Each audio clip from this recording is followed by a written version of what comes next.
Hey guys, welcome to the Eagle Farm preview, and this is when it starts to heat up in Queensland with all the good Sydney horses going up there and the great Brisbane horses getting ready for their grand finals. And I thought, obviously, I don't need to introduce GK to everybody. Everybody knows and loves him and loves his analysis on Brisbane racings in particular. But I thought it was a great opportunity to get Josh, Mr. Ex-Pro golfer, Mr. PGA member, and get him on because he has such a good feel for Sydney horses. And on top of that, you guys out there mightn't know him very well, but everybody who's a RacingRant member who's in the chat room knows that he consistently wins a 100-unit challenge on a Wednesday all the goddamn time, which is a bit frustrating for somebody who's only a semi-professional.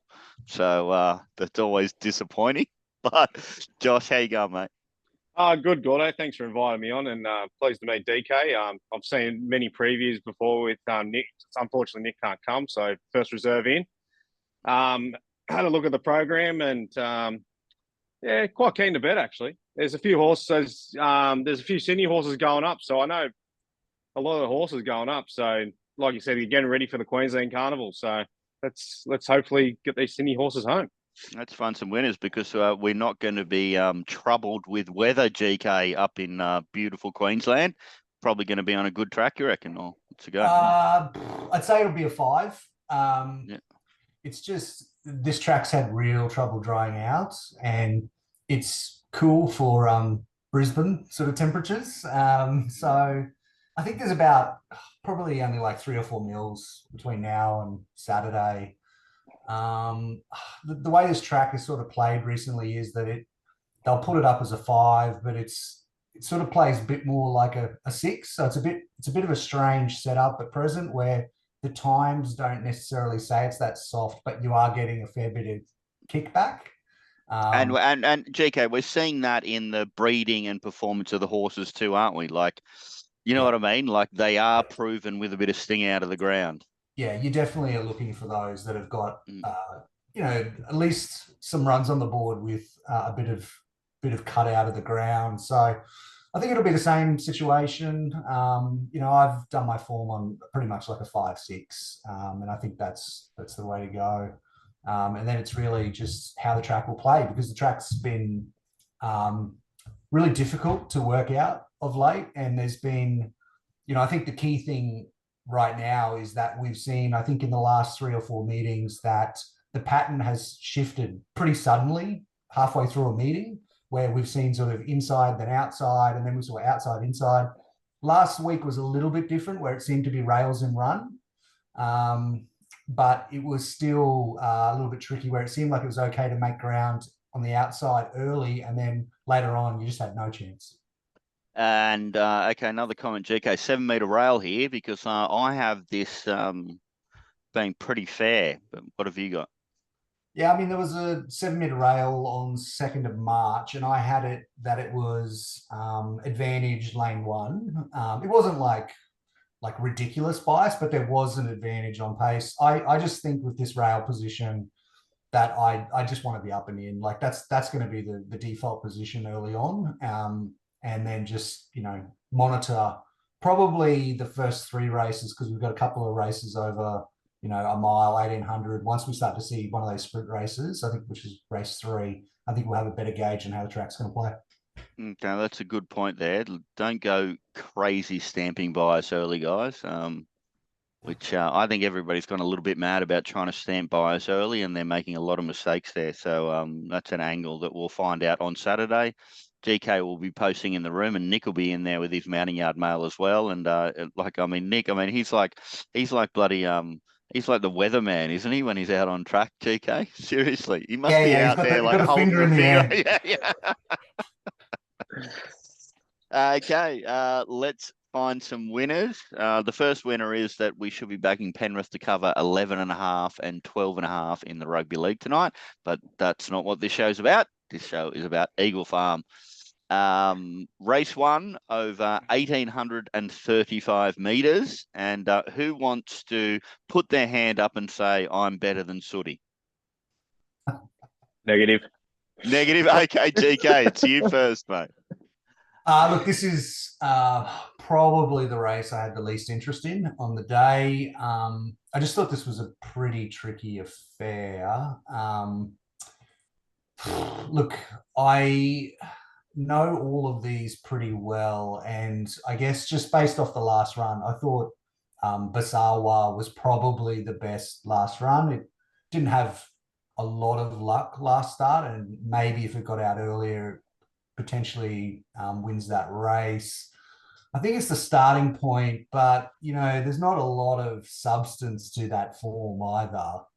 And then when you start to dig through the rest of them, there's a lot of convictions here. So I found it hard to find a clear angle, and I haven't completed my pricing on this race. So I think at this stage, I'm probably just going to sit this one out. Beauty. Josh? Oh, sorry. Should I call it Rory McIlroy? Josh? Far from that. Far from that, mate. I'm actually trying to make a different sport these days. Trying to play some bowls, actually. Trying to play the old man sports. Anyway. Lawn bowls, really? Yeah, fair income, fair income. Anyway, that's a story for a different day. Race 1, Eagle Farm. I'm with you, mate, Gordo. I'm going to take Penrith at -11.5. So I'm not having a bet in this race. Oh, there we go. I love it. I love it. For me. I mean, don't get me wrong. People jump on and they're like, bloody hell, these guys are doing an Eagle Farm preview. And then the first race have actually said absolutely nothing. That's the way we do it, guys. If we don't find a race we want to bet into, then we just don't bet, guys. If you don't find an edge, the only advantage you have over the bookmakers is you can decide not to bet. And sometimes that's the best decision you can make. Saying that, I'm sort of half interested in number 1 Warning here, guys, if it's super soft because of the 62 kgs. And if Nick tells me it's right from the yard, I might play around because I'm just looking at that first up run at Flemington, first start, last preparation. That is far superior to this. That was over 1,800 meters. If it can replicate that, it should win this race. So I'm interested in a staying race in which a horse has had 10 first up career starts for never having a win. So I think that says that's the type of race we got. Yeah. Let's move on to race 2 over the 1,600 meters. And GK, what do you got? Yeah, this is interesting. This is one I think you can get your teeth into a bit more. Look, I spent a lot of time on this race. I wanted to desperately find the Waller horse down the bottom, Mr. Kipchoge. I was like, oh yeah, I'm going to be here for sure. This is where I'm going to go. The more I sort of dug into that last start, it just made me feel like now might not be the time to pull the trigger. This is obviously going to the Derby. And I just, the sectionals were really great last start. Like, you can't get away from that. But I'm just not sure this is its race. Like, that last race, it was a little bit odd. Like, they went really quick, and then it was actually like a pretty bunched finish. Like, there was about 3 lengths between maybe like the first 12 of them or something. And we've got sort of weakish horses there in like Rhythm of Love and stuff like that. Like, it's not really lining up. Yeah, I just wasn't completely convinced by that. So just something about that last race seemed a bit fishy to me, and I just didn't know whether that's anything of substance. And then just knowing that this is headed to the Derby and it's not grand final time, I'm just a little bit, there's a few questions there. It's not going to be completely screwed down. So then I was like, okay, I'm going to look for something else here. So then I was looking at the locals, or, those that have been here for a while. I really liked the run of the other Waller horse, Kirakan, last time. It was a completely farcical tempo in that race, the lead up to the Guineas. It's also going towards the Derby. And then I was like, is it sort of the same situation? So then I was searching, and I was like looking at the Australian bloodstock horses, Rising Pacific, Tenzig, Mayfair Spirit. And then I was going round and round. I think Mayfair Spirit is probably the value in the race. Like, it's had a bit of an interrupted prep. Like, the first start was excellent, and there's good form lines there. There's Naval Trader, there's Iverson, and it was running on behind them. And then it had a setback because we had that meeting cancelled. So they just gave it a run over the 1350. It's obviously looking for the mile now. So I think the setup's okay. It draws low. I've marked it $7 and it's $11. It's like the obvious bet in the race for me. I haven't bet yet. I think I'm going to have a 1x3 bet that way. Nothing major or anything, but I think that's probably the way to play it, but I've got a lot of them sort of bunched around the sort of $5, $6, $7 mark. Beating. Josh? This is probably the most nervous I've been on a preview trying to pronounce this name. What's it, Mr. Kapioki? Kipchoge. Kipchoge. He was a runner. It's about Marbo. It's about the vibe. Yeah. It obviously ticks normally all the Waller boxes you want. Here, it's coming back from. It's ran over the 1400, savage line from the back in a listed race. Comes here with barrier 1. It's only a slow tempo predicted, so you think it's going to settle closer. But it sniffs a little bit like that Yeti Moves at Canterbury on the last. Like you got every tick, tick, tick, tick, and the yellow Waller horse beat you. So yeah, but you're like, don't get me wrong, I backed Yeti Moves on Wednesday as well too, Josh. But its mouth was open the whole way, man. It just I know. didn't turn up. I still think right. I still think it was a poor run. That's still should have done more. And you take it was crunched late, and everything ticked, especially with the jockey J-Mark. But can't eat beating SP, Josh, as I like to say sometimes. And like GK said, I don't know about Jake Bayless. I'm not that familiar with Queensland. I don't understand how Chris Waller's got this booking. I know it's a low weight, and obviously, like DK said, they're trying to target the Derby with this horse. So I definitely have this on top. I probably wouldn't back it at this current price, but I'd say it only gets shorter from there. So I'd probably have to leave this race out. Okay, yeah, I think we can just take the punt on Mr. Kipchoge, to be honest. I think that was enough of a run first up, and this is just such a weak race. I mean, GK's creating a very long narrative about a horse that's had 45 career starts there in Mayfair Spirit. And I'm with you, GK. Like, I mean, I looked at it as well, and it's long odds, you know what I mean? It's not like you're taking shorts to find out. I get that. But if Mr. Kipchoge, look, if it's anywhere, it's the best horse could be the best horse with the bottom weight. And I like to play in those scenarios.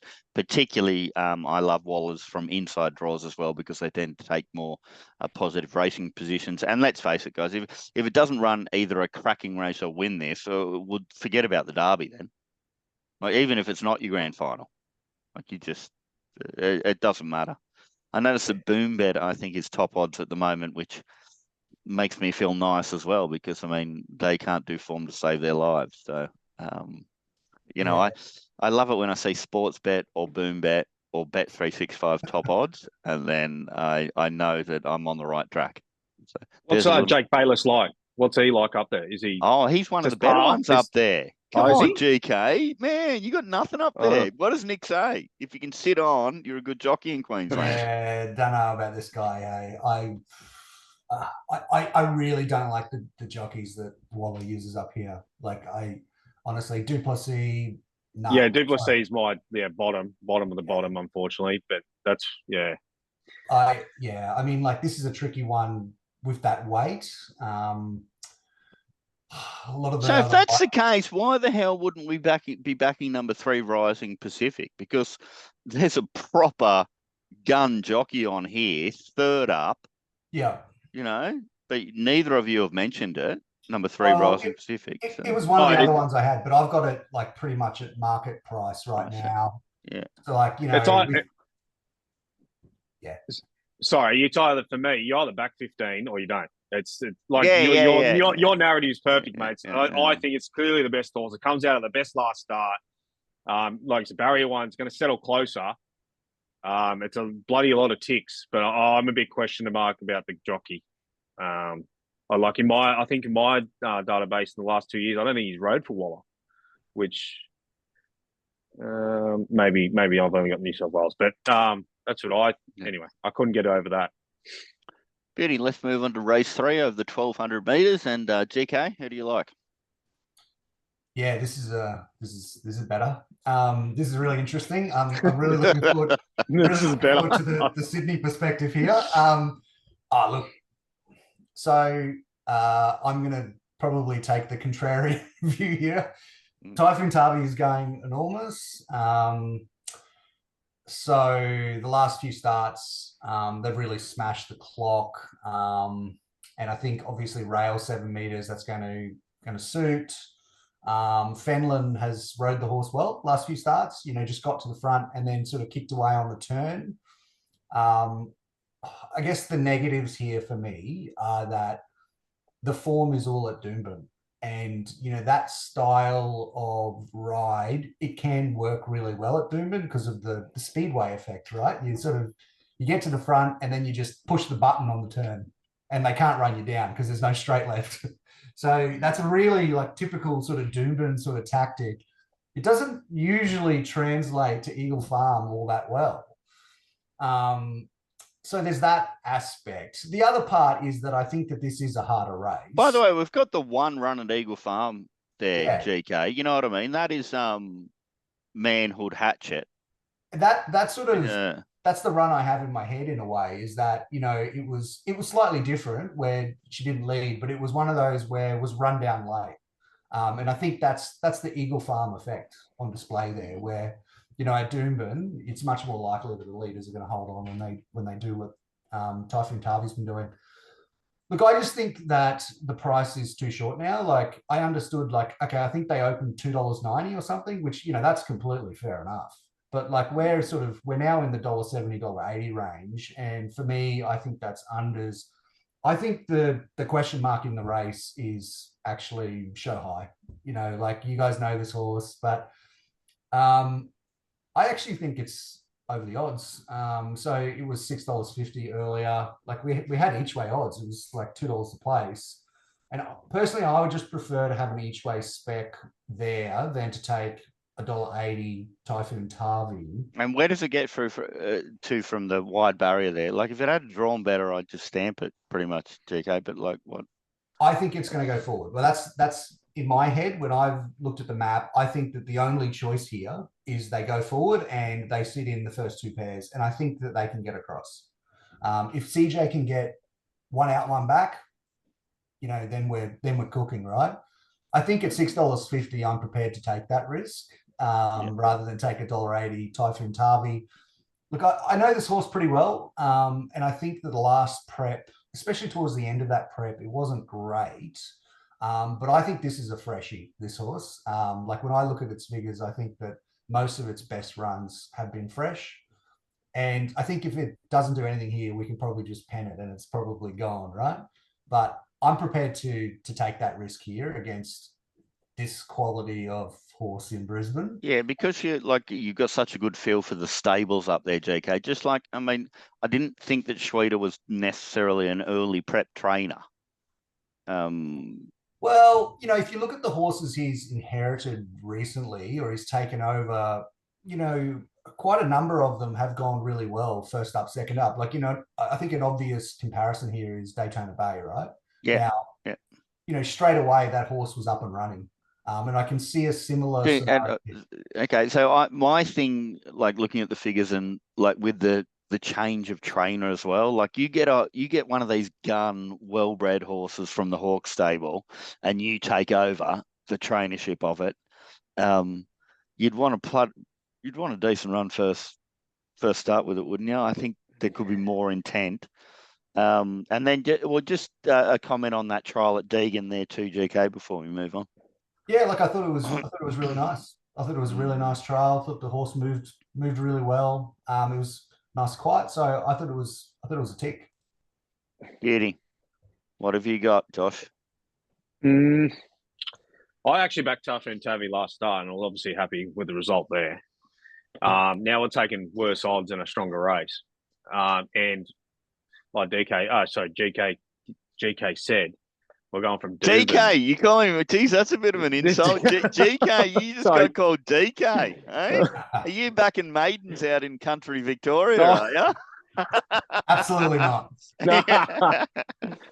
And then goes from Doomben to Eagle Farm. Saying that, DK's a great bloke. I didn't mean that. He's a good man. But anyway.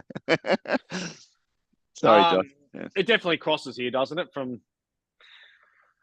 8, I assume. The other speed I've got is Argyle Pink, but I don't know if that's going to cross, but maybe Tommy Berry might show some intent there.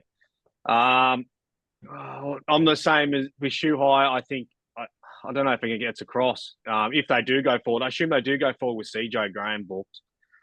I'm not sure if they get across. I can understand GK's. If it gets to that 1-1 spot, you're taking 650 in that spot every day of the week. I've actually found one at 20s. Almira. James Orman's booked from it, from CJ. And his last start, it was over 1,400. It had to work to get to the outside of the leader. The leader flanked out there. It was a little bit of an inversion of the field. Should get a soft run back to the 1,200 where its career peak was at Caloundra, I think. That was like June last year. I'm happy to take that at double figures and just back it 1/3. It should get a soft run near the fence. I'm hoping everything else falls over. Yeah, that's interesting, man, because I just think that the jockey booking is just so important. It's just so intent. Yeah. Third up, you know what I mean? Jockey booking, inside draw.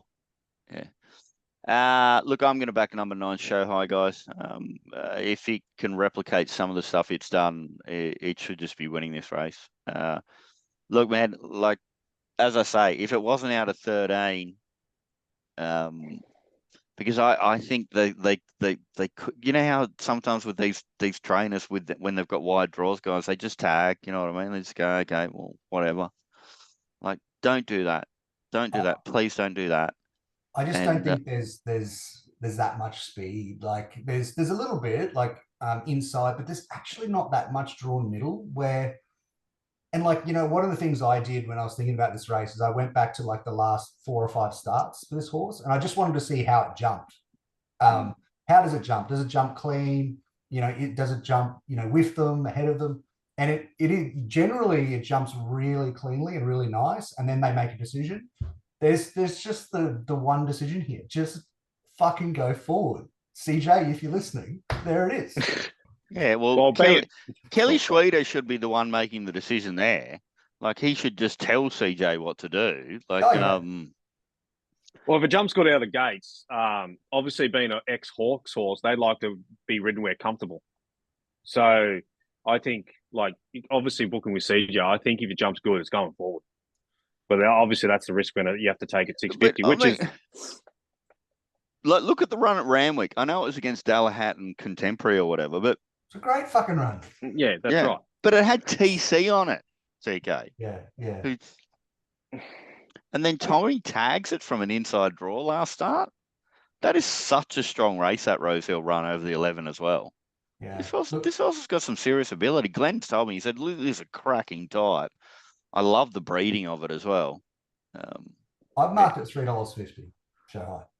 So there you go. Yeah, Jesus. That says what I think. Yeah, I mean, if it was out of 5, barrier 5, what price? Even money. I love it when people really aggressively price races. I just think it's so exciting. Like, have an opinion, for Christ's sake, you know, it's good. And by the way, good point on that horse of yours too, man. Absolute kitchen sink job, and gets a suck run with a positive jockey change. So I'm happy. I'm happy to run second. You guys win the lot. That's fine. If I was you, Josh, I wouldn't even back it to win. I'd just back it to place. Yeah. Anyway, you do it. You do you, and I'll do me. Race 4 over 1,400 meters. JK, what do you got? Yeah, there's not a lot of tempo in this race. I assume Zoe's Promise kicks up. I'm not sure if they really want to lead, and I guess Outlawed could probably come across. But I think with the draw, the map and the way this sort of looks, I think I can be pretty confident here that Black Max will sit in the first couple of pairs. First up run was really good. And this is just, you know, like, this is my pattern, and this is like the thing with goal, and this is like my magic formula.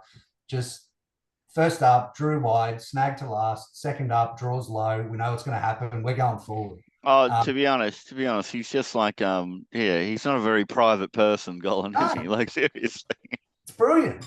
And you know, and he's just a B grade trainer as well. Yeah, which is, you know, A+ in Brisbane. So like, so Look, it's just a really good setup here. Draws low, goes forward, down on the weights. It's just the winning formula in Brisbane for Golden horses, really. I think Zoe's Promise has the best overall form when you look at the numbers as a whole. But for me, those peak ratings are more at the mile than 1400. So I think maybe, second up might be the way to go there. The others that I think are of interest are Hollywood North, which was really good last start and it was out wide when it was hard to make ground. Evocator is always running on, has had a few things against it. I think they're the knockout chances, but I just think with the draw, rail position, map, it's just a perfect race for Black Max. It's just a really easy on top selection for me. I've got it $3.50. There's $4.80 around. That's just piece of piss, easy bet for me. Beauty. Josh? Yeah, I'm against GK. I've actually got Zoe's Promise on top. I think it has, like GK said, it definitely does have the best form, I think.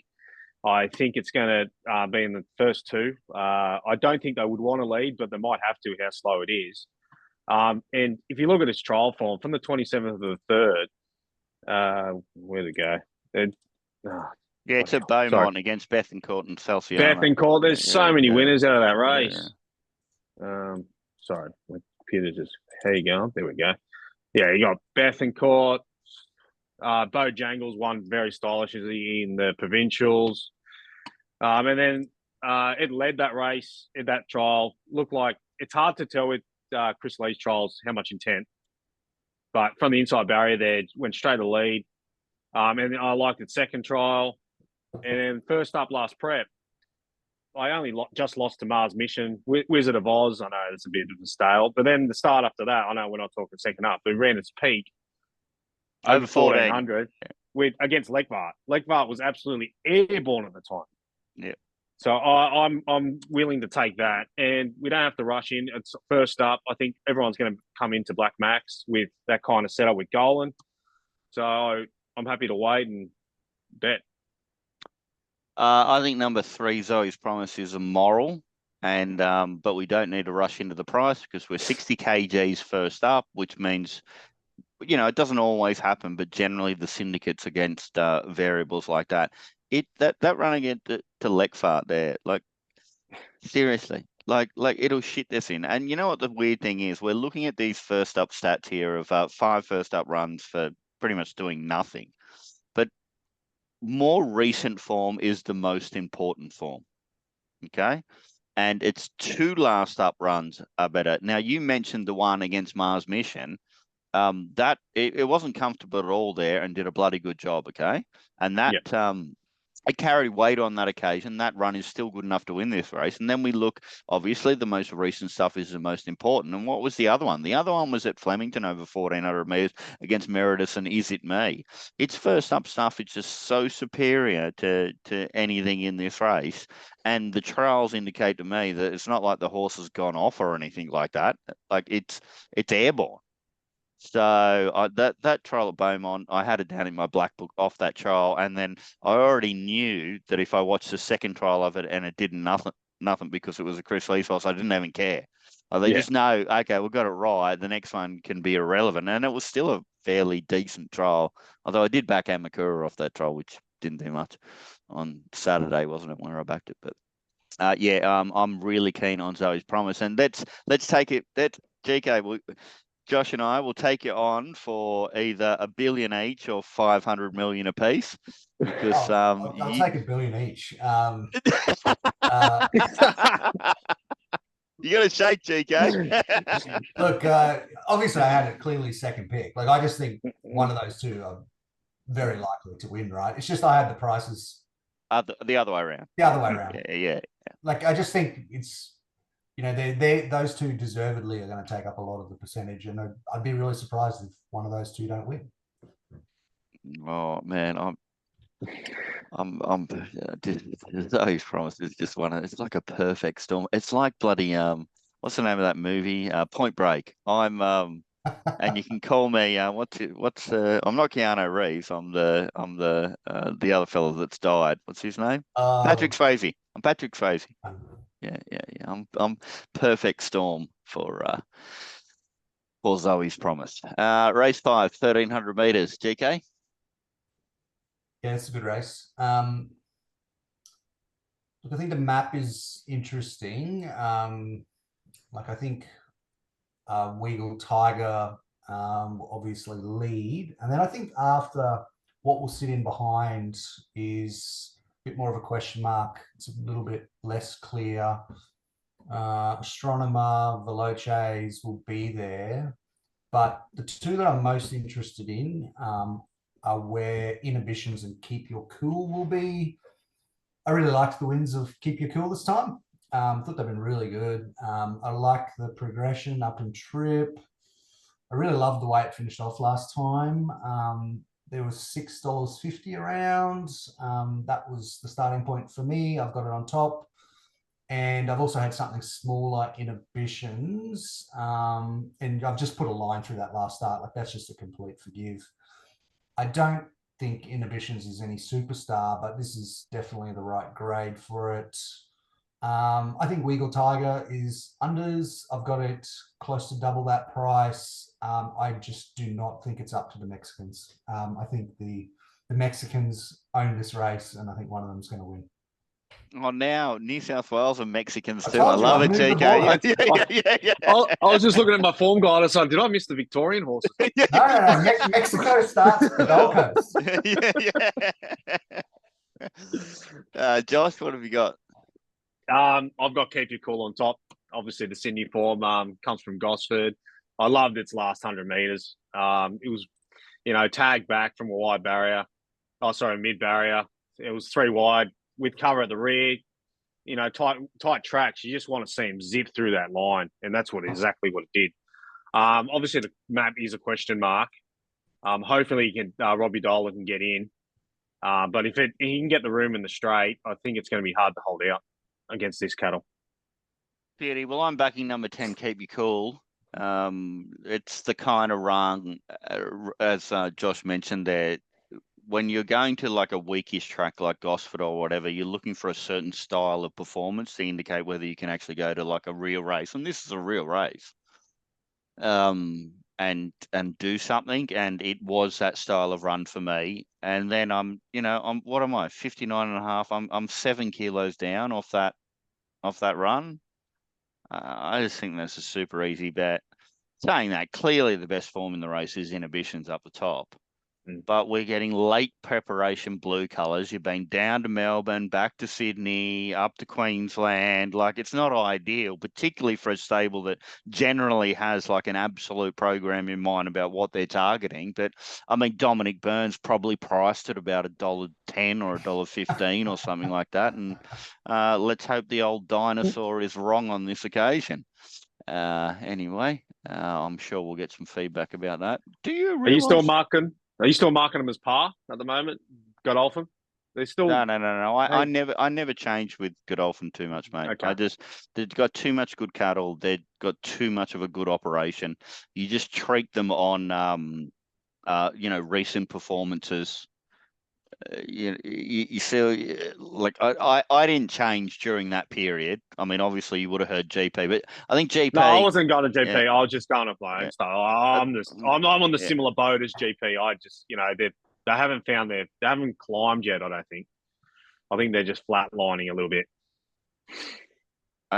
Man. You disagree. It's fine. That's why we're both punters. No, we'll have an argument about it. I'm happy to have an argument. And so should you back up your opinion, I'll back up mine. And that is, what's the old expression, GK? And that is like, form's temporary and class is permanent. So I'm not marking down blue colours. I marked this one down because it's fifth start, this preparation. And you've been travelling all over the world. Saying that, good placement by the dinosaur.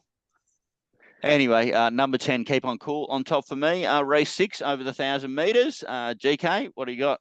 And you're looking very serious there, GK. There must be like a big, like, boom declared horse coming up that you're just waiting to announce for us. Yeah, well, it's not this race. I'll just tell you that because when I was digging into this race and I was getting a little bit grayed up, I just wanted to have a look at the history of this race and just to see where horses came from. Only one non-Queensland trained horse has ever won this race, which I just thought was unbelievable. So that's like 20 years of this race. There's only ever been one non-Queensland trained horse. So the locals seem to own this race for whatever reason. I just thought this was really, really tricky with these different form lines.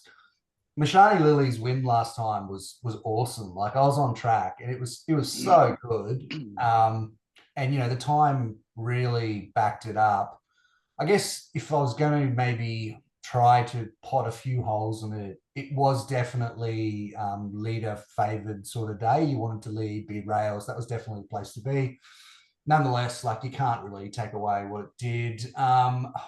Zuna has been really impressive up here both times, but it's got a really bad weight swing against Mashani Lily, actually. So if you look at that, and if you're a weights person, you'd have to say Mashani Lily's got it covered.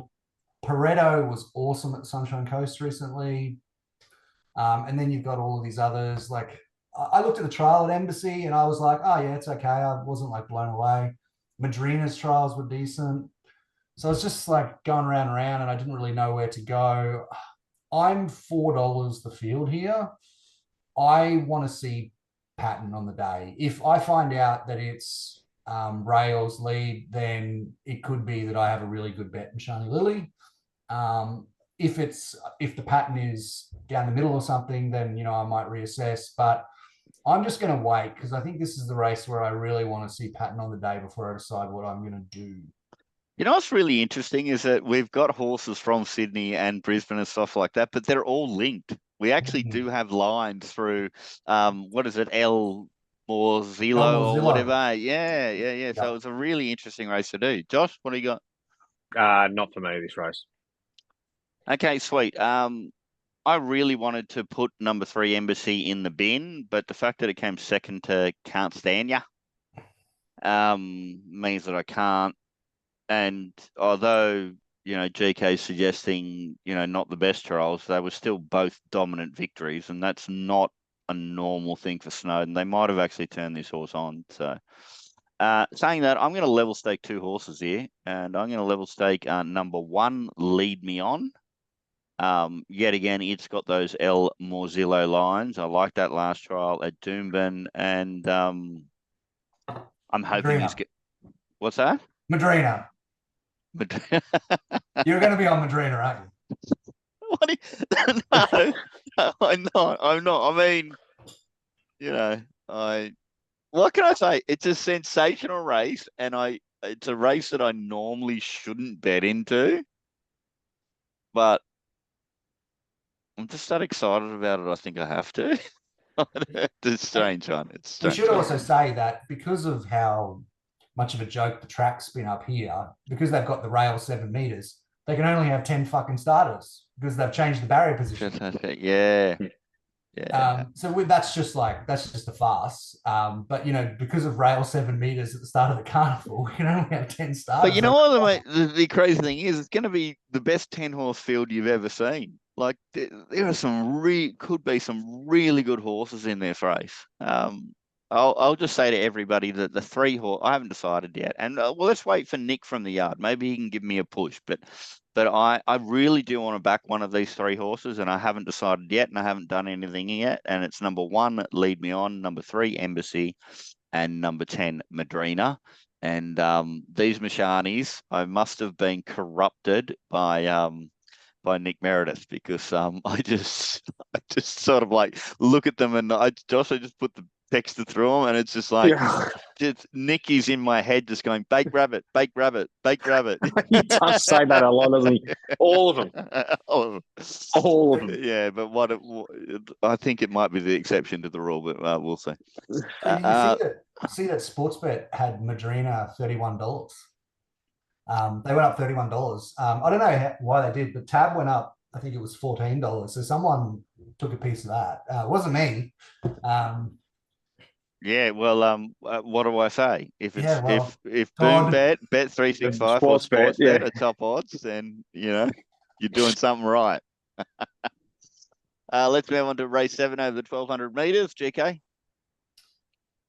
Yes, another tricky race. All the speed seems to be pretty much drawn out wide. I just think, given the nature of this race and with rail 7 meters, with the speed out there, I just think that some of those drawn low are going to try to kick up. And given that, I actually think that there's going to be some pretty decent tempo injected into this race.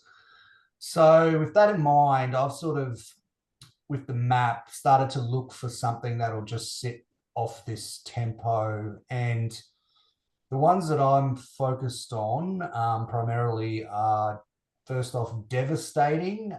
Its run last time was fantastic. It'll just sit off this speed. I think 1200 is really going to suit, and it's just going to try to sit off from power late. And then the other one is down the bottom, Deferential. It'll be out the back, but it will be coming hard late. I like the drop in weight for it.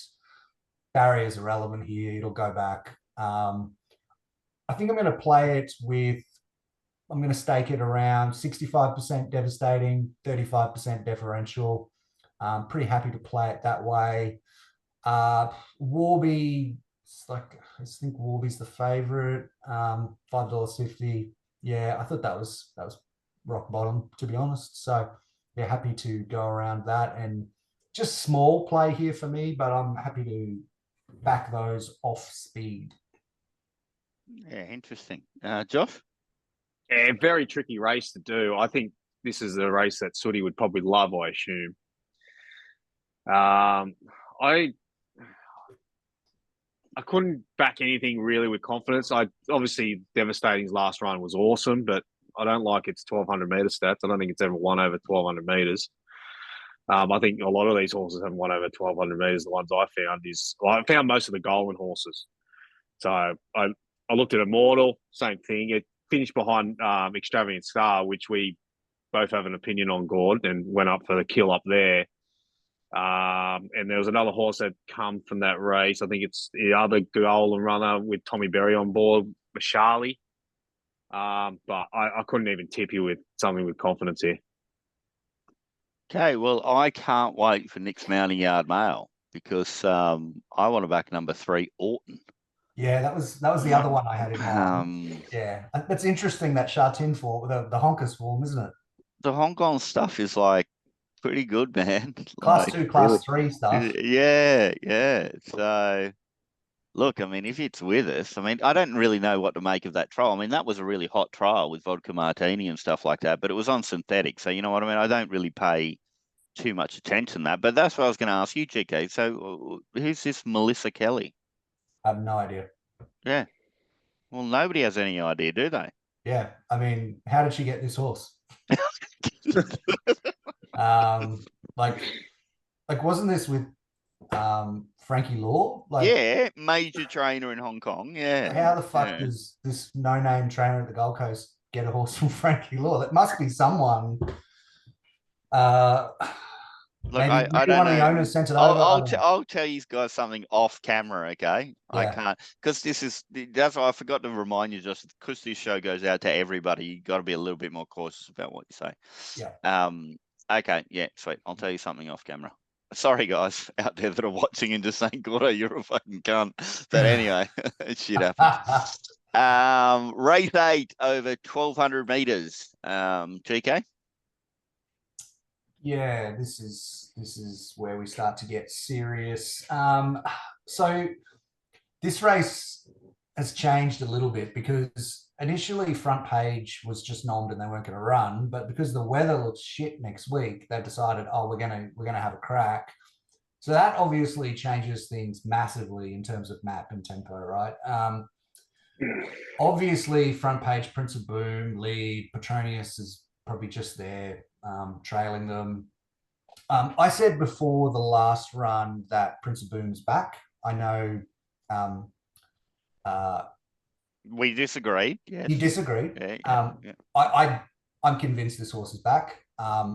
And I think that last run showed it, to be honest. I really loved the trial before that. I'm expecting this horse to win races over the carnival. I'm just not sure this is the race. However, he is starting to get to a price where I'm considering things. Like I'm almost at double figures now, so that's starting to intrigue me. I've got a lot of time for front page. I just wonder whether this is a freshie as well. Like, you know, when I look at No, it's definitely a freshie.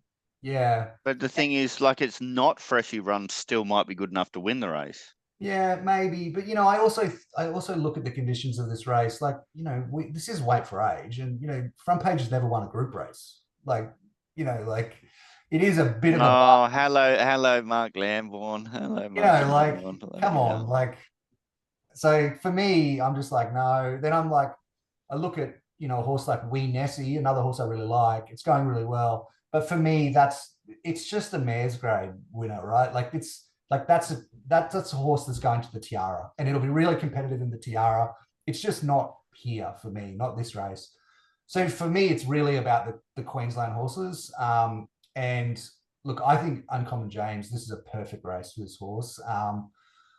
I think it's been disappointing at times in the last few preps. I'm prepared to forgive it. I know front page beat it in the Galaxy, but that's a Rose Hill 1100 meter race. Like, I just cannot compare that to this here. And front page also had 52 or something in that race and an uncontested lead. It's going to get none of that here.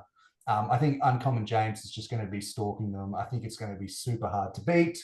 It was $3.50 all in field. I absolutely. DK, I love the fact how you say I'm going with the Queensland horses, and Uncommon James starts recently have been Rose Hill, Moonee Valley, Caulfield, Moonee Valley. I know it's trained in Queensland, and you're going to claim it as a Queenslander. This is a Queensland horse. Yeah. We can't help it that you guys have got so much fucking money that we.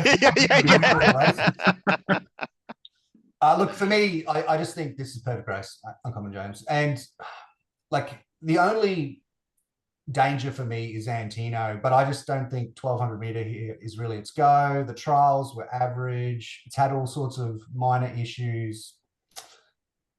I did have something Antino because they put up $12 final field. I just couldn't let that go around at 12s. So I've had a large bet, Uncommon James, $3.50. I've had something Antino, $12 because I thought that was ridiculous. I potentially might even have a saver on Prince of Boom, $10. I think they're the only three winning chances.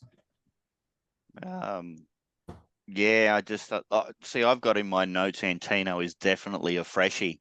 You know what I mean? $12 would have been easy. $7 marginal, GK. But what have you priced it about $6 or something like that? Priced Antino $6. If you want GK's prices, just ring Gordo. Josh, what have you got? It's obviously front page beat Uncommon James 2 starts ago in the Galaxy, and that was an enormous run. But I didn't know what GK said at the start. They late nom this, did they? Yeah. I was wondering why. I'm spun by the jockey bookings in this race. Yeah, like I wanted to find Antino.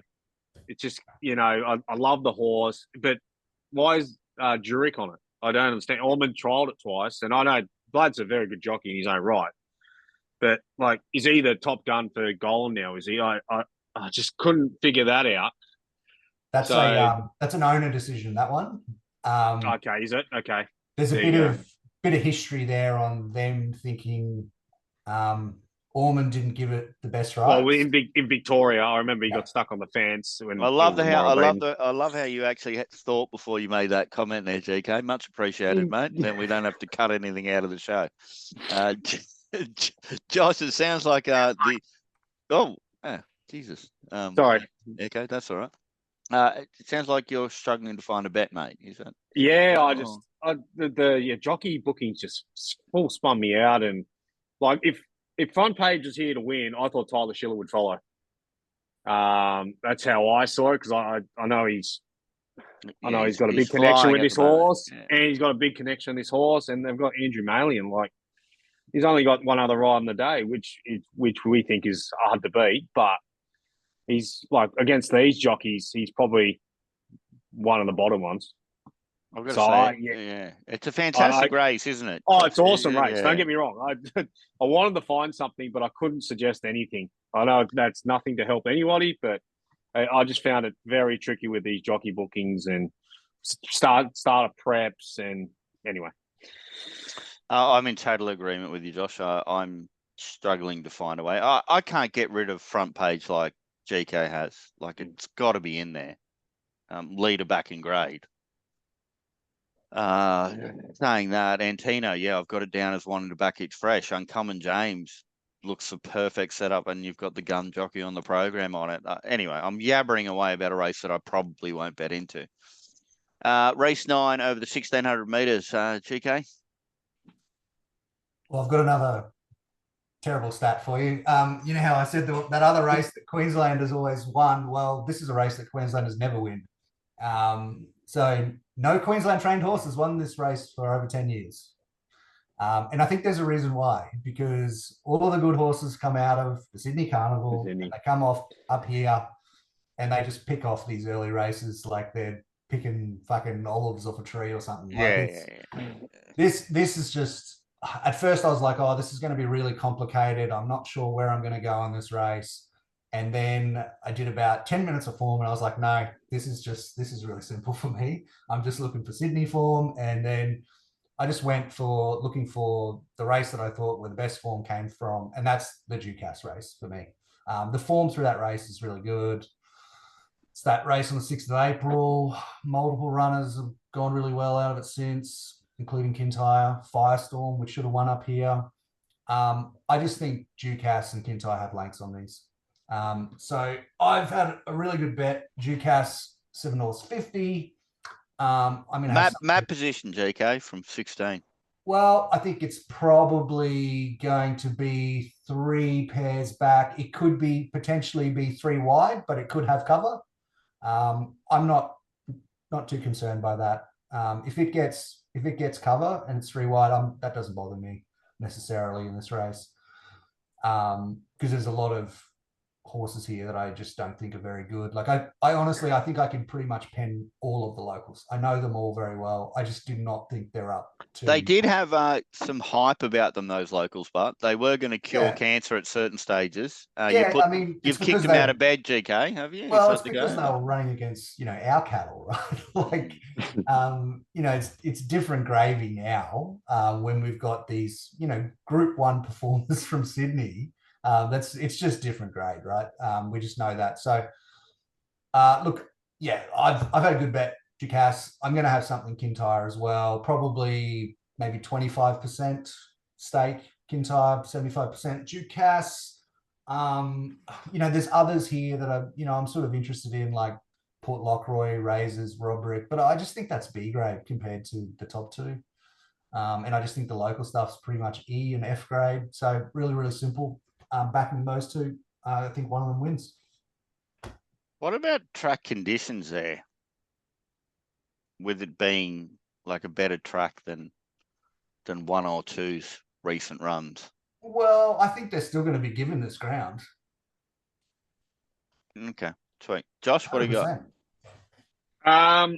In this race, I've been backing Port Lockroy to go up to this trip. So I know the barrier is absolutely dog shit, and it's going to go back. I think it's going to go back, but it's got Adam on board. But I think there's enough credit in its last run to back it again at $9. It's going to be third up to the mile. Ducasse and Kintyre, yeah, they're running the better races, but they're past their grand final. They're all targeting that Sydney Carnival. I think Annabelle was trying to program this for up here. So I'm happy to take a risk, and I think this is why Adam's flown up here to ride this horse. Happy to take Port Lockroy. Yeah, it's a really interesting one because I agree with GK that I don't want to go for the panic races being the best race, but this horse is set up to absolutely peak here. And look, I mean, could it have done any more last start? Probably not, Josh. You know what I mean? Like, it didn't really get a crack at them. So, and I've heard some pretty good things. But I mean, I'm backing a horse that goes down to goddamn Canberra and gets beaten by Zadaki and Thunderlips. Like, that's not strong. So you've really got to say to your head, like this horse hasn't shown its ability yet, and it's time for it to shine. Saying that's a really interesting horse. For me, I just give it to Ducasse over Kintyre by like lengths. I think Ducasse is that much of a better horse. So I'm gonna bin Kintyre on that rationale, and I'm gonna back Ducasse off that sort of like little line I'm looking at. I'm probably gonna throw something on Josh's tip Port Lockroy, because I've just heard such massive stuff about the horse, and there's no reason to put it in the bin yet. But I was expecting better odds, man. Yeah, I know. Like, yeah. We can find out if Mr. Chapioki runs in race 2 and see if that form franks as well. So, yeah. So if it runs there, or obviously if there's scratchings here, it's going to be running here, and I'll probably have to have something on here as well if it runs in this race. And the other one we should all be having something on is number 14, Caracas. And I can't believe I thought GK would find this one, particularly because it's over 20-1. It's just like a smoky. You know what I mean? If you're against some of the lines and you got a lightly raced horse that comes off like a really nice run in a proper Caulfield race, I don't think there's anything wrong with having a crack at this. Short break as well, 10 weeks, and Jimmy Byrne gets booked out of barrier 4, doesn't know work, 20-1. They're the 3 horses of interest to me. Anyway, GK, what are you best on the program? Let's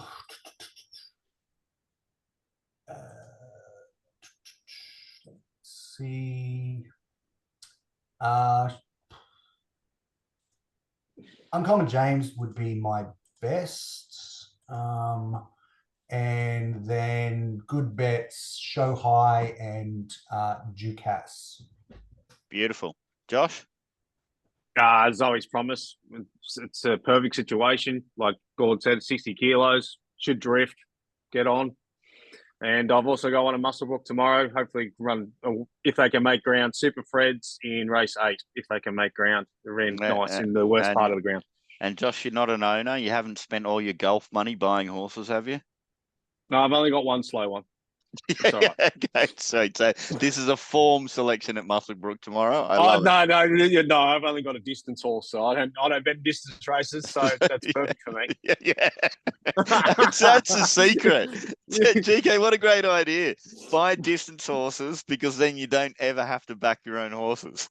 Well, unfortunately, I've just bought into a sprinter, so. Yeah. Okay, guys, good luck and good punting, and what a cracking card. Plenty of good bets to have, and Nick will be on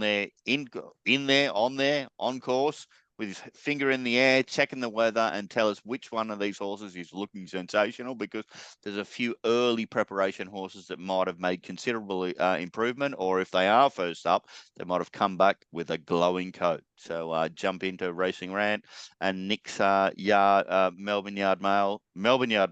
Jesus Christ.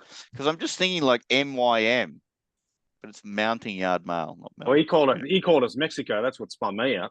Yeah, I'd hate to know what Victoria is. There's too many M's going on, and that's wet track form. Okay, beautiful. Good luck, good punting. Thanks, Josh. Thanks, GK. Thanks, guys. Cheers.